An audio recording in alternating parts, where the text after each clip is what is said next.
बळीराजाच्या ऐतिहासिक संपानंतर पुन्हा एकदा महाराष्ट्रात शेतकऱ्यांचा एल्गार आहे। शेतमालाला भाव, कर्जमाफी, बळीराजाच्या अनेक प्रश्नांवरून शेतकरी पुन्हा एकदा एकवटलेत। राज्यभरातले हजारो शेतकरी लॉंग मार्चनं मुंबईकडे निघालेत। विविध मागण्यांकरता नाशिकमधून हजारो शेतकरी विधानसभेच्या दिशेने पायी निघालेत। शेतकरी आणि शेतमजुरांच्या विविध मागण्यांकरता नाशिकहून निघालेला किसान सभेचा लॉंग मार्च मुंबईच्या वेशीजवळ आलाय। 25 ते 30 हजार शेतकरी आणि शेतमजूर मोर्चात पायी सामील झालेत।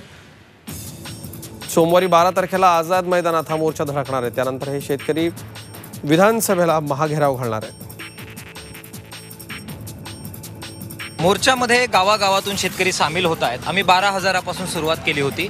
आता 30-35 हजाराच्या वर शेतकरी सामील झालेले आहेत आणि आम्हाला खात्री आहे की आम्ही जसं मुंबईच्या दिशेने जाऊ, मुंबईमध्ये महाराष्ट्रभरातून लोक येतील आणि मोठ्या संख्येने शेतकरी याच्यामध्ये सामील होतील, आम्हाला विश्वास आहे।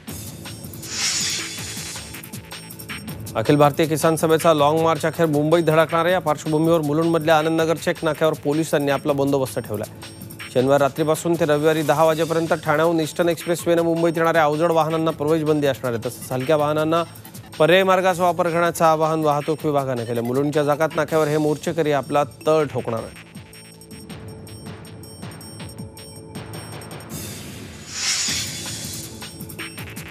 शेतकरी आणि शेतमजुरांच्या विविध मागण्यांकरता नाशिकहून निघालेला किसान सभेचा लॉंग मार्च मुंबईच्या वेशीजवळ आलाय। 25 ते 30 हजार शेतकरी आणि शेतमजूर मार्चमध्ये पायी सामील झालेत। सोमवारी आझाद मैदानात हा भव्य मोर्चा धडकणार आहे। शेतकऱ्यांच्या सोबत ठाणे जिल्ह्याचे मनसे जिल्हाध्यक्ष अविनाश जाधव यांनी हजेरी लावत मनसेचा पाठिंबा या ठिकाणी दर्शवला। किसान महासभेचे सचिव अजित नवले यांना राज ठाकरेंशी फोनवर बोलणंही करून दिलं। मनसे शेतकऱ्यांसोबत असल्याचं अजित नवलेंना त्यावेळी त्यांनी सांगितलं।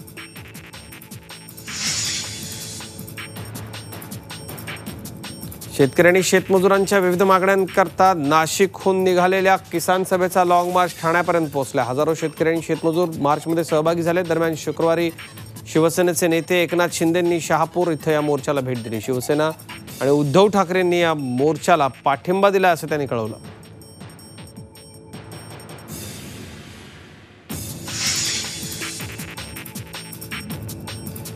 मुख्यमंत्र्यांची महत्वाकांक्षी योजना जलयुक्त शिवारमध्ये मोठा भ्रष्टाचार झालाय। ग्रामविकास मंत्री आणि पालकमंत्री पंकजा मुंडे यांच्याच परळीत हा गैरव्यवहार उघडकीला आलाय। परळीमधल्या 24 अधिकारी आणि कर्मचाऱ्यांवर गुन्हे दाखल करण्यात आले। 2,41,00,000 रुपयांची कामं कागदोपत्री दाखवत हा पैसा जो आहे तो हडप करण्यात आला होता। जिल्हा कृषी अधिकाऱ्यासह अनेक अधिकारी या प्रकरणी रडारवरती आहेत।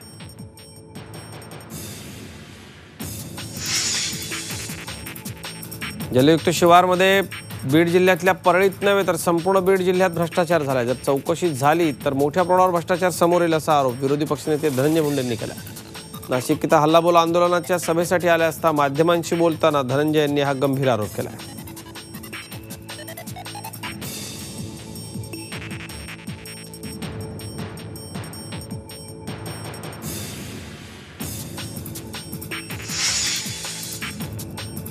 यवतमाळमध्ये पाण्यासाठी हाहाकार सुरू झाला। महिन्यातून एक वेळा पाणी येणं कठीण झाल्यानं संतप्त महिलांनी जीवन प्राधिकरणाच्या कार्यालयावर धडक दिली। शहरामधल्या उमरसरा वडगाव परिसरातल्या नागरिकांना गेल्या काही दिवस पाणी टंचाईचा सामना प्रकर्षानं करावा लागतोय। त्यामुळे नगरपालिकेमार्फत उमरसरा वडगाव परिसरात टँकरद्वारे पाणी पुरवठा करण्यात येतोय। मात्र या पाणी वाटपामध्ये भेदभाव होत असल्याचा आरोप करून महिलांनी जीवन प्राधिकरणाचे कार्यकारी अभियंता अजय बेल यांना घेराव घातला।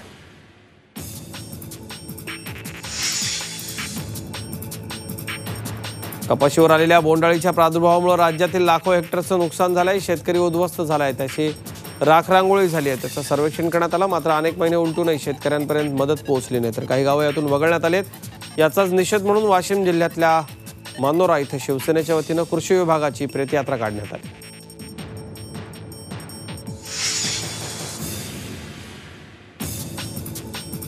पिकाऊ शेतजमिनीचं संपादन करण्याकरता विरोध दर्शवण्यासाठी कणबर्गीमधल्या शेतकऱ्यांनी आंदोलन केलं। यावेळी शेतकऱ्यांनी जोरदार घोषणाबाजी केली। कणबर्गी गावच्या वेशीत शेतकऱ्यांनी आंदोलन छेडलं।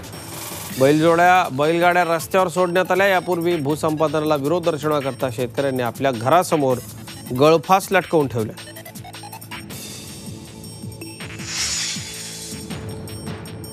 माजी मंत्री आणि काँग्रेसचे ज्येष्ठ नेते पतंगराव कदम यांच्या पार्थिवावर शासकीय इतमामामध्ये अंत्यसंस्कार करण्यात आलेत। मुख्यमंत्री देवेंद्र फडणवीस यांच्यासह मंत्रिमंडळातील अनेक मंत्री यावेळी उपस्थित होते। त्याचप्रमाणे काँग्रेसचे प्रदेशाध्यक्ष अशोक चव्हाण, राष्ट्रवादीचे खासदार छत्रपती उदयनराजे भोसले, जयंत पाटील, हर्षवर्धन पाटील, राज्याचे सर्वपक्षीय नेते यावेळी हजर होते। सोनहिरा सहकारी साखर कारखान्याच्या परिसरात पतंगराव कदम अनंतात विलीन झाले.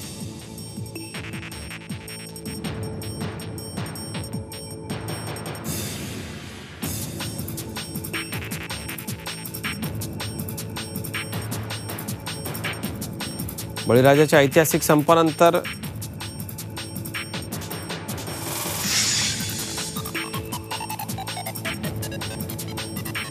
पुन्हा एकदा महाराष्ट्रात शेतकऱ्यांचा एल्गार आहे. शेतमालाला भाव, कर्जमाफी, बळीराजाच्या अनेक प्रश्नांवरून शेतकरी पुन्हा एकदा एकवटलेत. राज्यभरामध्ये हजारो शेतकरी लॉंग मार्चमध्ये सहभागी झाले.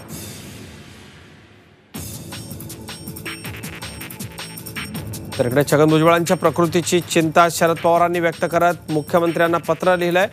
छगन भुजबळ यांची प्रकृती ढासळल्यास त्याकरता सरकार जबाबदार राहील असा इशारा शरद पवारांनी पत्राद्वारे दिलाय. 71 वर्षाच्या छगन भुजबळांनी राज्याच्या आणि देशाच्या सार्वजनिक क्षेत्रात मोठं काम केलेलं आहे. ओबीसी समाजाचा मोठा त्यांना पाठिंबा आहे आणि त्या पार्श्वभूमीवरती भुजबळांना योग्य वैद्यकीय उपचार मिळाले नाही तर त्यांच्या प्रकृतीला धोका निर्माण झाल्यास त्याची संपूर्ण जबाबदारी सरकारची राहील असा इशारा शरद पवारांनी मुख्यमंत्र्यांना पत्राद्वारे दिला.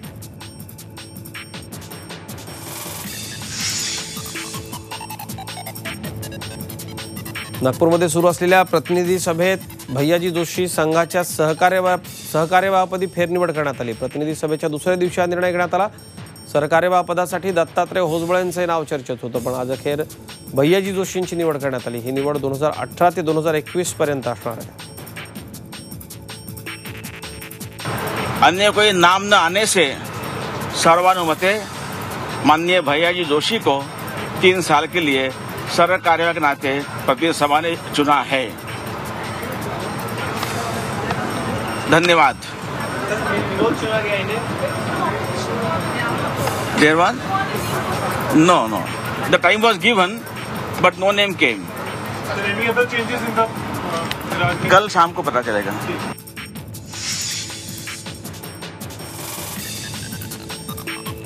महाराष्ट्राचे माजी मुख्यमंत्री आणि महाराष्ट्र स्वाभिमानी पक्षाचे संस्थापक अध्यक्ष नारायण राणेंनी अखेर आठवड्याभरानं भाजपची राज्यसभेची ऑफर स्वीकारली.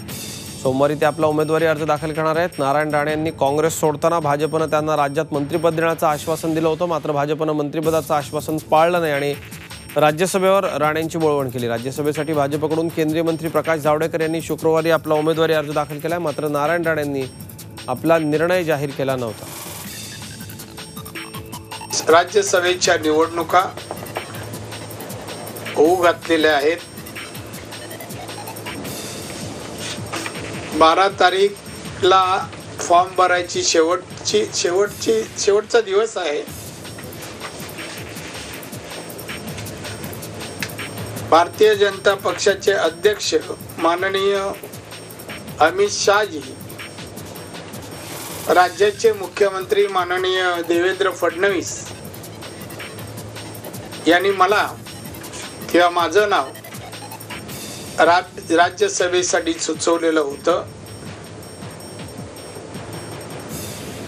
हे नाव त्यांनी सुचवल्याबद्दल मी दोघांचा अतिशय ऋणी आहे, आभारी आहे.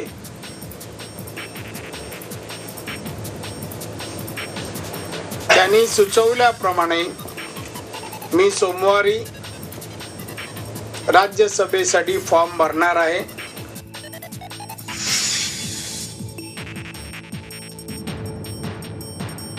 कणकवली नगरपंचायत निवडणुकीच्या रणधुमाळीला सुरुवात झाली आहे. शिवसेनेचे मंत्री एकनाथ शिंदे, सुभाष देसाई, खासदार विनायक राऊत, आमदार वैभव नाईक कणकवलीत दाखल झाले आहेत. कणकवलीमध्ये शिवसेनेच्या प्रचार कार्यालयाचं उद्घाटन, कणकवली आणि सावंतवाडीमध्ये कार्यकर्ता मेळावा घेण्यात आला. राणेंना दोनदा धूळ चारली, यंदा इथेच होणार असा विश्वास देसाईंनी व्यक्त केला.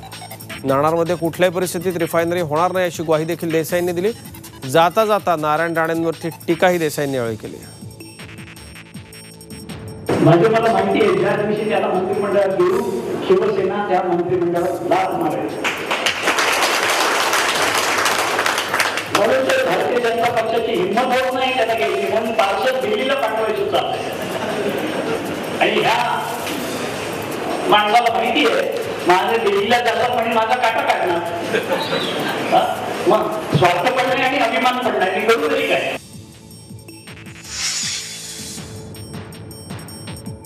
श्रीहरी राणे यांचा विदर्भ राज्य आघाडी पक्ष अर्थात विरा हा राष्ट्रीय पक्षात समाविष्ट झाल्यानं आणि नामांकन झाल्यावरती विदर्भात होणारी निवडणूक पाहता भंडारा गोंदिया लोकसभेची पोटनिवडणूक विरा लढणार असल्याची माहिती श्रीहरी राणे यांनी गोंदियात दिली। विदर्भ राज्य आघाडी पोटनिवडणूक लढवणार अथवा भाजप काँग्रेस पक्ष सोडून जो पक्ष विदर्भाच्या मागणीसाठी लढेल त्याला पाठिंबा राहणार असल्याची माहिती विराचे अध्यक्ष ॲडव्होकेट श्रीहरी राणे यांनी दिली।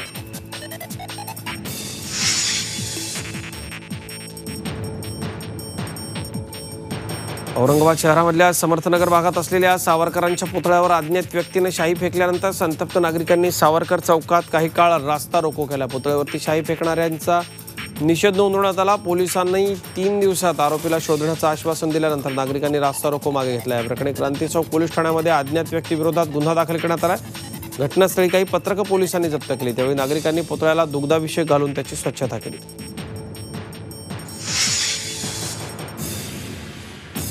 औरंगाबादमध्ये सावरकरांच्या पुतळ्यावर शाईफेक झाली। या सगळ्याला सध्याचे राज्यकर्ते जबाबदार असल्याचा आरोप शिवसेना खासदार चंद्रकांत खैरे यांनी केला। लेनिनचा पुतळा कशाला तोडला असा संतप्त सवाल त्यांनी केला। त्यामुळे आता हे लोण देशभर पसरल्याचा आरोप त्यांनी केला। त्यामुळे असल्या राज्यकर्त्यांवर पहिले गुन्हे दाखल झाले पाहिजे अशी मागणी त्यांनी केली। याबाबत लोकसभेत आवाज उठवू असे ते म्हणाले। सावरकरांच्या पुतळ्यावर शाई फेकणाऱ्या प्रवृत्तींचा त्यांनी निषेध केला। या ठिकाणी त्यांनी पाहणी देखील केली।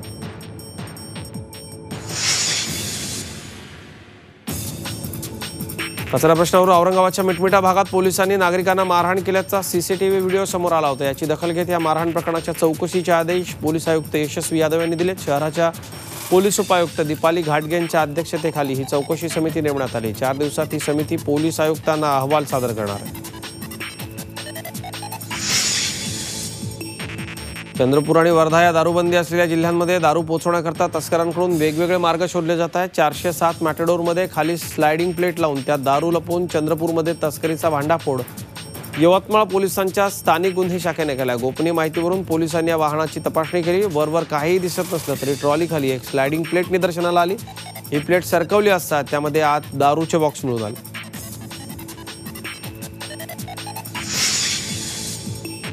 चार दिवसांवर लग्न येऊन ठेपलेल्या पोलीस शिपायानं स्वतःच्या शेतात गळफास लावून आत्महत्या केली।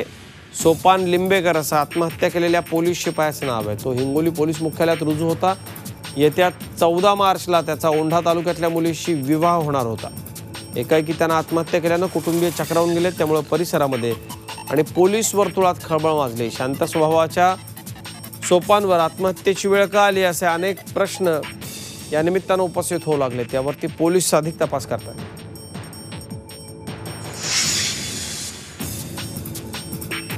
मुंबई महापालिकेच्या कुर्ला एल विभागातल्या स्वच्छता कर्मचाऱ्याला नगरसेवकाच्या कार्यकर्त्यांनी शुक्रवारी मारहाण केली। त्यामुळे विभागातील सर्व कामगार संतप्त झालेत। नगरसेवकाचा कार्यकर्ता याला कामगाराचा धक्का लागला। महापालिकेच्या कामगाराला मारहाण केल्याचा आरोप कामगारांनी केला। याबाबत कुर्ला पोलीस ठाण्यामध्ये कार्यकर्त्याविरोधात गुन्हा दाखल करण्यात आला आहे। पोलिसांनी आरोपीच्या विरोधात शासकीय कामात अडथळा आणल्याबाबतीत गुन्हा दाखल केला। मात्र अजूनही आरोपीला अटक नाही।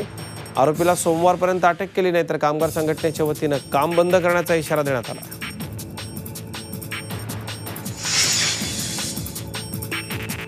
झी 24 तासनं नंदुरबार जिल्ह्यामधल्या शहादा कॉपी प्रकरणाचं वृत्त दाखवल्यानंतर विकास हायस्कूल कॉपी प्रकरणी 3 शिक्षकांना निलंबित करण्यात आलं। निलंबितांमध्ये पर्यवेक्षक असणाऱ्या एका शासकीय आश्रमशाळेच्या शिक्षकाचा समावेश आहे। तर संबंधित कॉपी प्रकरणी केंद्रप्रमुख आणि विस्तार अधिकाऱ्याला नोटीस बजावण्यात आली। शाळेत इंग्रजीच्या पेपरला शिक्षकच कॉपी पुरवत असल्याची खळबळजनक चित्रफीत झी 24 तासनं दाखवली होती।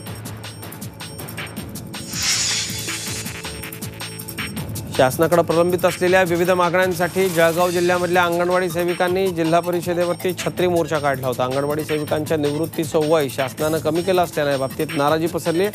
अंगणवाडी सेविका या विधवा परित्यक्त्या तर काही आत्महत्याग्रस्त शेतकरी कुटुंबातल्या सदस्य आहेत। अंगणवाडी सेविकांच्या इतर मागण्यांबाबत शासन उदासीन आहे। त्यामुळे भर उन्हात छत्री मोर्चा काढून शेकडोंच्या संख्येनं अंगणवाडी सेविका रस्त्यावर आल्या होत्या।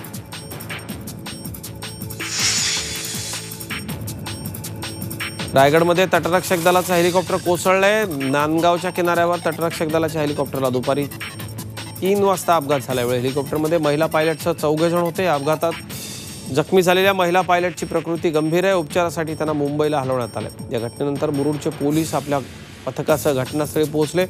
तटरक्षक दलाचं विशेष पथक इथे दाखल झालं। यानंतर या अपघातग्रस्त हेलिकॉप्टरमधल्या 4ही वैमानिकांना हेलिकॉप्टरनं मुंबईच्या नौदलातल्या रुग्णालयात तातडीनं हलवण्यात आला. अपघात नेमका कशामुळे घडला याची माहिती उपलब्ध होऊ शकली नाही. दरम्यान खडकात अडकलेले हेलिकॉप्टर क्रेनच्या सहाय्यानं काढायचं काम सुरू आहे.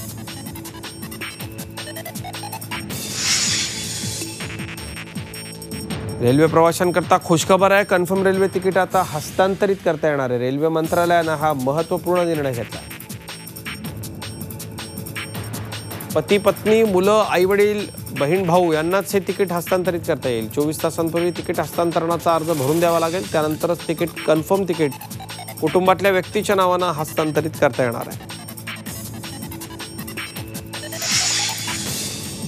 रेल्वे रुळाच्या दुरुस्ती आणि देखभालीकरता रेल्वेच्या मध्य आणि हार्बर मार्गावर रविवारी मेगा ब्लॉक घेण्यात येईल. मुख्य मार्गावर मुलुंड ते माटुंगा स्थानकादरम्यान अप जलद मार्गावर सकाळी 11:15 ते दुपारी 4:15 पर्यंत अप जलद मार्गावरची वाहतूक दिवा आणि परळ स्थानकादरम्यान अप धीम्या मार्गावरून चालवण्यात येईल. ब्लॉक दरम्यान दादर CSMT वरील सर्व मेल आणि एक्सप्रेस मुलुंड ते माटुंगा स्थानकादरम्यान अप धीम्या मार्गावरून चालवण्यात येतील. तसंच रत्नागिरी दादर पॅसेंजर ट्रेन दिवा स्थानकापर्यंतच धावणार आहे.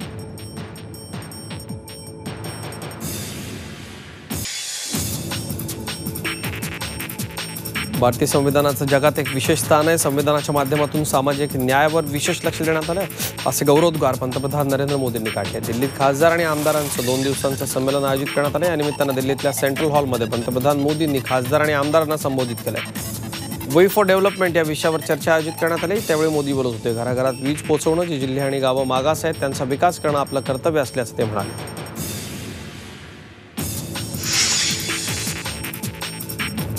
फ्रान्सचे राष्ट्राध्यक्ष एमॅन्युअल मॅक्रॉन हे 4 दिवसांच्या भारत दौऱ्यावर आलेत. राष्ट्रपती रामनाथ कोविंद आणि पंतप्रधान मोदी यांनी मॅक्रॉन दाम्पत्याचं औपचारिक स्वागत केलं. त्यानंतर त्यांना मानवंदना देण्यात आली. मॅक्रॉन दाम्पत्यानं राजघाटावर जाऊन राष्ट्रपिता महात्मा गांधींच्या समाधीचं दर्शन घेतलं. त्यानंतर दोन्ही नेत्यांमध्ये दिल्लीतल्या हैदराबाद हाऊस इथे शिखर परिषद संपन्न झाली. यावेळी संरक्षण, अवकाश, पर्यावरण, ऊर्जा अशा विविध 14 करारांवर स्वाक्षऱ्या करण्यात आल्या.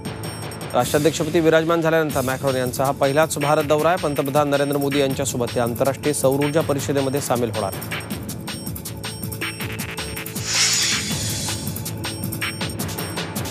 मुंबई प्रीमियर लीगमध्ये अजिंक्य रहाणे, रोहित शर्मासारखे दिग्गज खेळाडू सहभागी होतात. अजिंक्य रहाणे या लीगमध्ये मुंबई नॉर्थ संघाकडून खेळणार आहे.